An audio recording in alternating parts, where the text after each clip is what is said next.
이번 주 시장 빠르게 한번 보겠습니다. 이번 주에 FOMC가 있었고 금리를 0.25% 올렸습니다.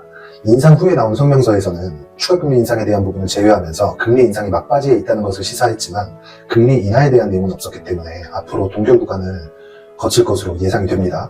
동결 구간이 장기간 유지된다면 후에 나오는 금리 인하 구간에서 시장에 큰 혼란을 가져올 수 있다는 것은 앞선 은행이나 시장 관련 영상에서 자주 말씀을 드렸던 내용입니다. 유가가 올랐다는 내용도 마찬가지고요.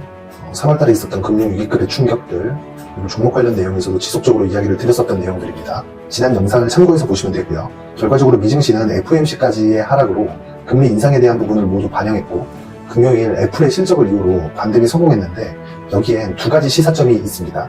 첫째, 시장과 종목의 가격은 지금까지 나온 호재와 악재를 모두 반영하고 있다는 것입니다.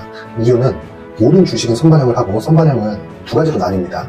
이렇게 크게 상승이 나온 에코프로처럼 좋은 내용을 먼저 반영해 주가가 오를 수도 있고 22년도에 크게 빠졌던 주식시장처럼 물가나 금리 인상, 앞으로의 경기 상황 등이나 이런 나쁜 내용을 먼저 반영해서 주가가 내릴 수도 있습니다. 자, 그런데 이걸 반대로 볼 수도 있겠죠. 금요일 호실적을 발표해서 최근에 발생한 매물대를 다 뚫어버린 애플도 22년도에는 1년 동안 주가가 하락했습니다. 하지만 실적이 확인된 건 1분기 실적이 나온 이후죠. 나쁜 내용을 먼저 반영해서 내렸는데 실적이라는 결과를 보니까 예상보다 나쁘지 않았고 선반영된 하락분을 되돌린 겁니다. 그리고 나서 실적을 확인해 보니까 추가 상승의 결과가 나온 것입니다. 그동안 영상에 올려드린 내용처럼 지금의 시장 가격은 하락 프리미엄은 없지만 상승 프리미엄도 없는 가격대라는 것입니다. 둘째, 애플뿐 아니라 시장 영향력이 있는 종목 모두의 실적이 중요한 구간에 있다는 것입니다. 나스닥을 한번 보죠. 주가가 오르는데 항상 실적을 반영해서 오르지는 않습니다.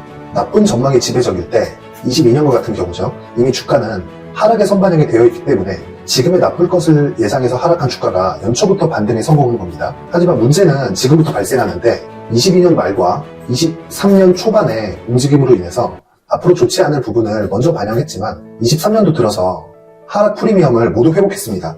애플 실적은 동기 대비 20% 이상 성장한 호실적이 발표되고 주가가 올랐다는 것은요.